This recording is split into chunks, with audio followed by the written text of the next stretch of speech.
Dungeon Meshi Episode 8 is a full-on Marcille extravaganza with a combination of tons of elements that I've praised in the past, and some adorable tiny Falin. What's not to like? So let's break it down and compare it a little to the manga along the way. Laios is still bedridden as a consequence for his hubris from last episode, and Marcille reveals that she has a background in dungeon making, and as I mentioned in my original Dungeon Meshi video, this is one of the things I love about this series. Ryoko Kui isn't content to just say, the dungeon is a magical place where there are monsters, and leave it at that. It not only acts like an ecosystem of its own, the adventurers themselves are part of that ecosystem, which exists in a delicate balance with the outside world. This nuanced ecological perspective makes the characters and world feel deeply interconnected and makes you wonder what would happen if that delicate balance was destabilized. We flash back to Marcille's school days, and this section can't help but feel highly reminiscent of the studio's past work on Little Witch Academia. In fact, many of the key people on this episode, including episode director Yuichi Shimodaira, storyboard artist Yuki Yonemori, and of course series director Yoshihiro Miyajima, all had significant roles on Little Witch Academia, so it's a fitting crew for this section. Yonemori even mentioned on Twitter, it felt nostalgic, like Little Witch. It's very clear now where Marcille's intense insecurity comes from. As a former gifted kid, she grew up with her identity pinned to the fact that she was a magic prodigy and the daughter of court magicians. So if she's ever not the most skilled and useful person in the room, she residually feels like her very identity is in danger. Who told this poor guy what's about to happen to him? In the manga, the dog is blissfully unaware of his impending doom, but storyboard artist Yuki Yonemori, presumably, has decided to curse him with knowledge and wisdom beyond his years. This straightforward little cut of tiny Falin carrying her mini dungeon illustrates her whole essence through simple character acting. You can infer that she's carefree and whimsical from the way she bounces up and down with each step, and that she's physically kinda weak from the way she sways a little as she lifts the jar onto the desk. Some more impact frame action, how could they resist? And it's cool how, for a single frame, you can see the intense light projected on the edges of everything in the scene. I particularly like Falin's shadow cast on the desks behind her. This whole section is done by key animator Akihiro Sato, and the drama is heightened here by the low and high angle shots for moments that in the manga were portrayed straight on and played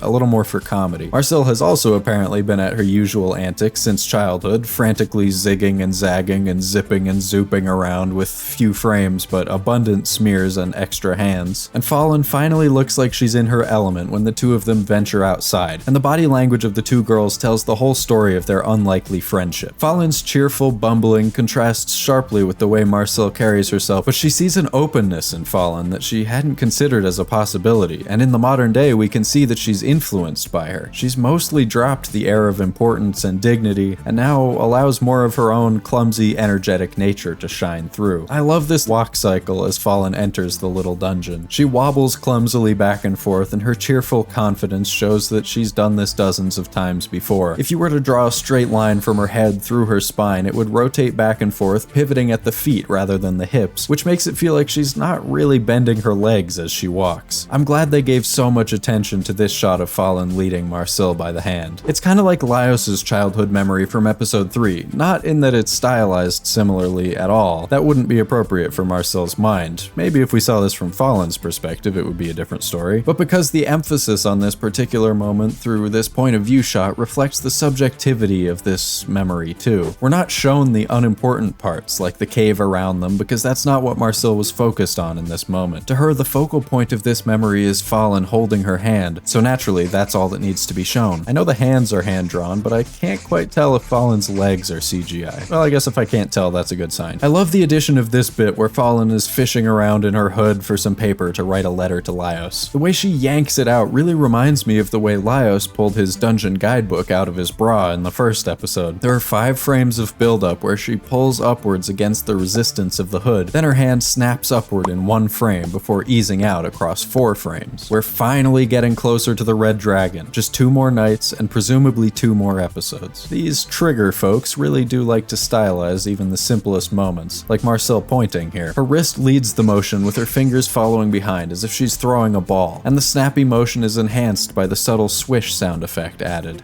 What are these two goofsters looking at? This is a funny addition to show Senshi and Chilchuck's reaction to Marcille's angry outburst. And I love how Chilchuck paws at Laios's face like a cat trying to wake up its owner for breakfast. I know the water is a bit glowier than it is in the manga, and maybe it would have been some extra effort, but I think it would have been really cool if you could see the warped reflection of the room in the Undine here. This bit, presumably by Sho Oi, based on this illustration, though I'm not 100% sure, is such a cool way to show her falling into the water. It kind of reminds me of the BoJack Horseman intro. We're really getting into Marcille's point of view in this episode. The screen even goes black for a few frames right before the impact to mimic her closing her eyes. The physics are really interesting. How would you try to portray a water walking spell that's half worn off? Marcille's hands start right in front of her face where they were instinctually bracing for the impact and initially plunged deep into the water. But as her head catches up, you can see that her hands come closer again relative to the camera, as if they've stopped moving and are pushing against something. Sure enough, in the next cut, her hands are slightly under the water, but she's not swimming. She's leaning on her forearm as if climbing out of a pool. She's sort of half sinking, but is still able to focus her energy and pull herself up. And the spell makes her whole body hydrophobic, so you can see how the water pools in her hood and beads up in her hair as if she's made out of whatever they make really good raincoats out of. These cuts are by key animator Ichigo Kano, and if we line up the manga panel, the keyframe, and the final product, it's remarkable how similar these are. I like the slight change they've made to Marcille's character design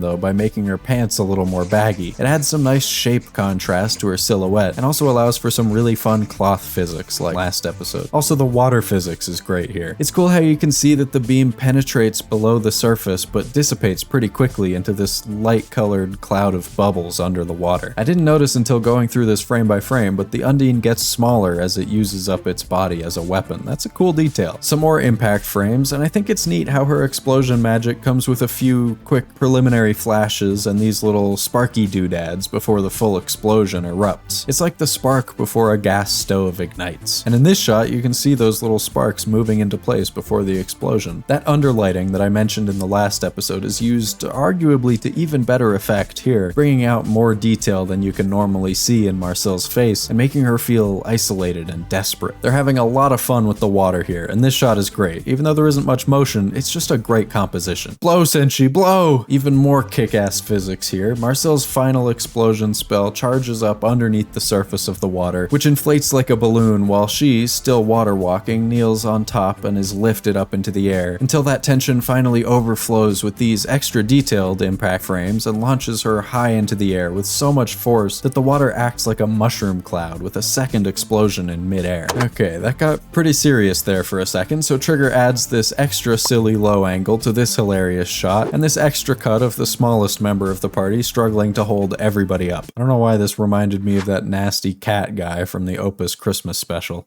Anyone? Okay, I think we all know what the greatest shot in this whole episode was, though.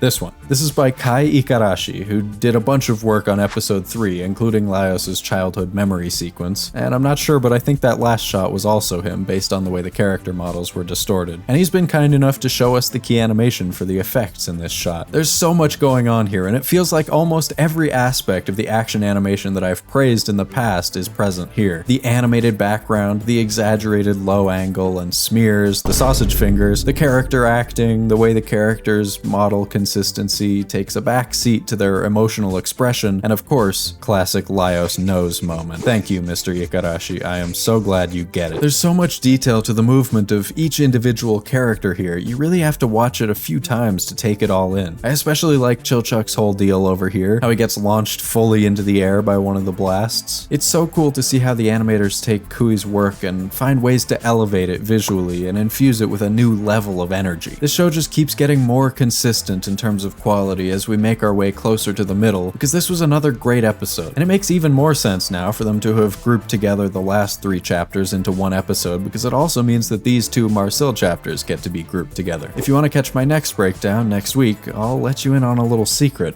There are a couple little buttons down there that'll tell you when I upload my next video so you don't miss it. Keep this between you and me. See you next time.